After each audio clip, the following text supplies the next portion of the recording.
皆さんこんにちは、ガジェログです。今日はこちらユミレジから新しいスマートフォンが発売されましたのでご紹介したいと思います。今回はユミレジの提供でこのスマートフォンをレビューいたします。どんなスマートフォンかと言いますと、ユミレジ A13 Pro というスマートフォンです。ユミレジはもともと知っていたんですけども、初めて使うスマートフォンになります。スペックの方もねまずまずな感じになっているんですけども、実際に設定し、そして使ってみてレビューの方をお届けしたいと思いますけども、今回はですね、まず開墾、そして内容物をまず確認いたします。そしてその後に初期設定をした後にしばらく使ってみての感想をお届けしたいと思います。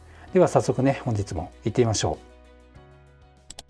う。開封の方をねしていきたいと思います。さあ、どんな感じになっているでしょうか。スマートフォンをね箱から取り出してみたいと思います。ケースが最初からはまっています。いいですね。ゴールドのねモデルを今回提供いただきました。付属品の方を見ていきたいと思います。ビヨンドドリームって書いてありますね。こちら開けてみたいと思いますね。まず SIM ピンが出てきました。そしてさらに開けてみますと、こちらにユーザーガイドですね。日本語に関しましてはね31ページから、少し載っていますね。これ助かりますね。そしてなんと日本仕様の USB アダプターが入っていました。これは嬉しいですね。そして USB-C のケーブルも同時に入っています。この赤いケーブル非常にかっこいいです。それではスマートフォンの A13 Pro の特徴についてご紹介したいと思います。まず画面サイズがね 6.7 インチといって非常に大きいですね。そしてソニーの4800万画素のメインカメラをなんと積んでいます。これもすごいですね。そしてオクタコアのプロセッサーがついています。ユニソックの T610 というものが積まれています。そしてメモリーは嬉しいことに 6GB 最初から積んでいます。格安モデルなんですけども、もう 6GB も積んでいます。ストレージは 128GB、LPDDR4X 対応していますので、なかなかのね速い転送速度になっています。そしてバッテリー容量も大きいですね。 5150mAh になっています。USB ポートはね Type-C になっていますね。そして AG マットグラスフィニッシュインディペンデントショートカットキー、独立したショートカットキーがついています。こちらになりますね。電源ボタンと思いきや、こちらが独立したショートカットキーになっていて、それぞれに機能を割り当てることができるということです。当然ながら反対側には電源キー、サイド指紋認証と兼用になっています。ボリュームキーですね。そしてグローバル LTE バンドにも対応ということで、非常に幅広いですね。FDD と TDD に対応した LTE に対応しています。ほぼ日本の4大キャリアの周波数帯に対応しているということになります。そしてマルチファンクション NFC ということですので、 Google Pay などにも対応していますね。幅広く使うことができます。では続けてね、こちらのスマートフォンの外観の方を見ていきたいと思います。今こちらのケースを外しました。背面を見ると保護フィルムが貼られていますね。それぞれの機能をこの保護フィルムが説明してくれています。こういうのありがたいですね。これが4800万画素、そしてフラッシュで、これ500万画素ですよ。でこれが800万画素の広角カメラですよ。でここね SIM カード入りますよと。でボリュームキープラスマイナスですね。そして電源ボタンと指紋認証ですよと。そしてこちらがね、ここに書いてありますけど、カスタマイズボタンって書いてありますので、機能を割り当てることができる独立したキーになっています。これちょっと面白いですね。では外観の方も続けて見てみたいと思いますが、まず上部を見てみますと 3.5mm のイヤホンジャックがついています。でこちらがですねマイクの穴になっていますね。先ほどご紹介した SIM スロット、そして独立したショートカットキー、下部になりますとこれもマイク穴ですね。そして USB-C のポート、こちらがスピーカーになりますので、シングルスピーカーですね。で反対側は電源キーと指紋認証、ボリュームのね上げ下げになっています。でカメラはねなんか iPhone チックな感じになってますね。画面ね 6.7 インチで持った感じもね非常にずっしりとしているのでいい感じですね。ではペリペリの方をね剥がしてみたいと思います。保護フィルム最初から貼られていますので本当に嬉しいです。ではですね、重さの方を測ってみたいと思います。ケースなしで 207g でした。でケースをね合わせて乗せてみたいと思います。そうしますと 228.5g ということで結構な重さになりますね。それではですね、電源の方を入れてみたいと思いますね。電源が入りました。パッと見のね液晶の感じ非常に綺麗ですね。ではね、立ち上がってきましたけど、言語のね設定の方まず見てみたいと思います。当然ながら日本語ありますね。そしてようこそということで開始になります。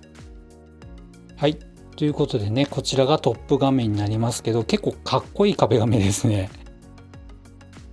動きがすごくいい感じになっています。いいですね。ということで今初期設定終わりましたけど、 Google 純正のアプリ以外ほぼ入ってませんね。 FM ラジオとかね、ユミデジオリジナルとかそういう感じではありませんし、音声レコーダーもそうですよね。ということで非常にシンプルな UIと、そして、Google 純正に近いのかなという感じですね。それではですね、自分のアカウントを入れて使ってみたいと思います。あれからですね、数日使ってみました。その上で良かった点と、そしてこれはちょっとどうかなっていったね、点で気づいたことをご紹介できればと思います。ではまず最初に、ここが良かったよっていった点を取り上げてみたいと思います。この点になります。この設定、このデバイスっていったところですね。そしてデバイスのこの部分になります。こうタップしますと、なんと技適がついていました。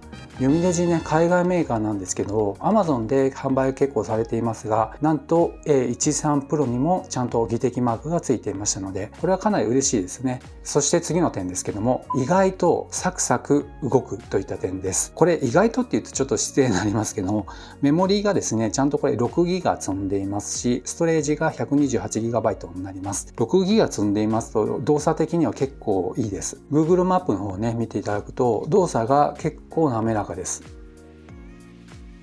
どうですかね。読み込みの方ね、されてない部分もありますけども、こうやって開いていく上で非常に滑らかにね、動作してカクつくことがそんなにないんですよね。十分日常使いで困ることはないのかなというぐらいに感じます。こういうね、ストリートビューの動作を見てみると、若干ね、ちょっと追いつかない部分もありますが、それは読み込みの問題なのかなという気もします。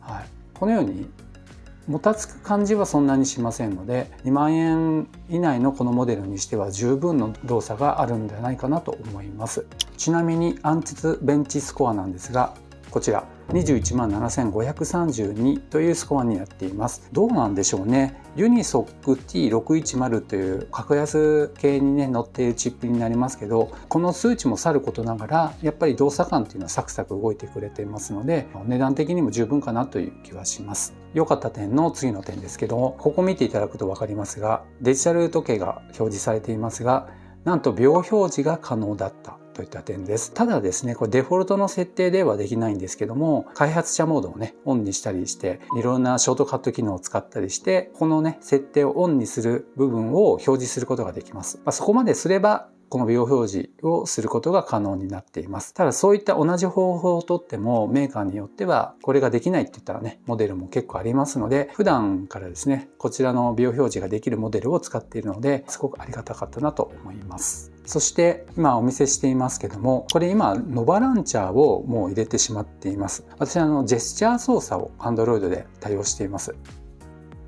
はい、このようにすると1個前のページに戻ります。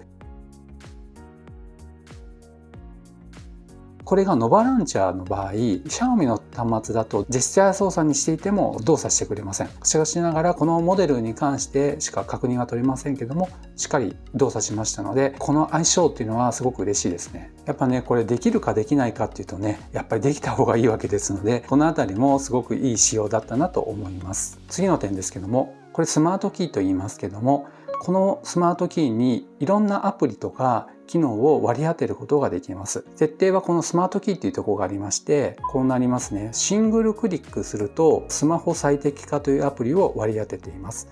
そしてダブルクリックをしますとスクリーンショットを撮れるようになっています。そして長押しの場合はカメラを起動することができるようにしています。実際どういうふうにね、動作になるのかちょっと見てみたいと思います。じゃあですね、ここを押しますね。このようにメモリーの開放をできるようになっています。これ結構便利じゃないでしょうかね。アプリとしてね、パンと押せば同じような動作できるんですけども、これをボタンに割り当ててしまうっていうのは結構ありなんじゃないかなと思いました。そしてダブルクリックの方をね、してみたいと思います。はい、これスクリーンショットをね、今このように撮ることができました。そして長押しの方をね、やってみたいと思います。これはカメラが起動になりますけど、ご覧ください。はい、このようにね、カメラを起動することができました。結構便利ですよね。というわけでですね、全てのね良かった点を取り上げてるわけではありませんけど、私の個人的に気になった良かった点を今ご紹介させていただきました。ではこの後ね、気になる点についてもご紹介したいと思いますが、その前にですね、こちらのカメラを使って撮影してきた映像がありますので、そちらの方をご覧いただければと思います。今ねご紹介している映像なんですけども、残念ながら動画に関しましては手ブレ補正は一切ついていませんでした。ですので今手持ちでね撮影しているんですけども、結構ブレてるなっていう感じはしますね。そして写真なんですけども、これはまずまずのクオリティになってるかなと思いますね。ただどうしてもね高機能モデルとは違いまして、手軽にスナップショットを撮りたいよっていう方であれば十分なクオリティはあるんじゃないかなと思います。では次にですね、数日使った上でやっぱり気になったなといった点もお伝えしたいと思います。せっかく技適がついていて良かったんですけどもね、なんとボルテが使えなかったといった点です。ネットワークの設定のところで、モバイルネットワークのところに例えば楽天の SIM カードや POPO2.0 の SIM カードを差し込みますと、ボルテをね有効になってますよって書いてあるんですよ。ただし設定をしても一切つながりませんでした。これ残念ですね。ですのでせっかく楽天モバイルでもそのポポでもですね、ボルテがオンになっていればそのまま発信することができますけども、結局のところデータ通信しかできなくなってしまいますので、そのあたりは結構厳しいなと思いました。せっかく携帯回線の様々な LTE バンドに対応しているんですね。そういった対応しているにもかかわらずボルテには対応していないというのはすごく残念でしたね。今後頑張っていただけたらなと思います。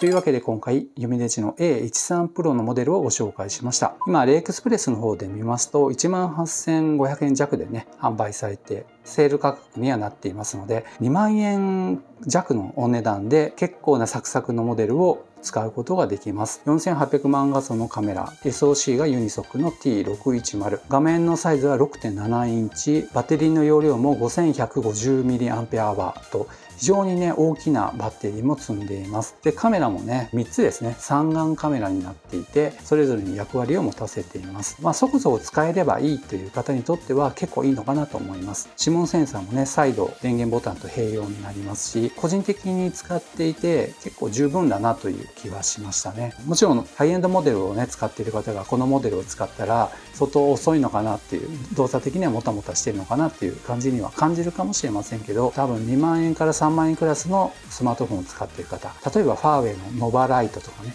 そのあたり長く使っている方がもしこのモデルを使ったら結構十分いけるという感じはするんじゃないかなと思います。ですのでそろそろですねスマートフォンを買い替えたいよっていう方がいらっしゃいましたら、一つの選択肢としてありなんじゃないかなという気はします。多分普段使いで支障になる部分っていうのはそんなにないんじゃないかなという気はしますね。ただ多くを求めなければという話になりますので、そのあたりはご注意ください。というわけで今回ユミデジから出ました A13 Pro というスマートフォンをご紹介しました。本日は以上となります。この動画が良かったよという方は高評価、そしてまだの方はぜひチャンネル登録をこの機会にお願いいたします。ではまた次の動画でお会いしましょう。さよなら。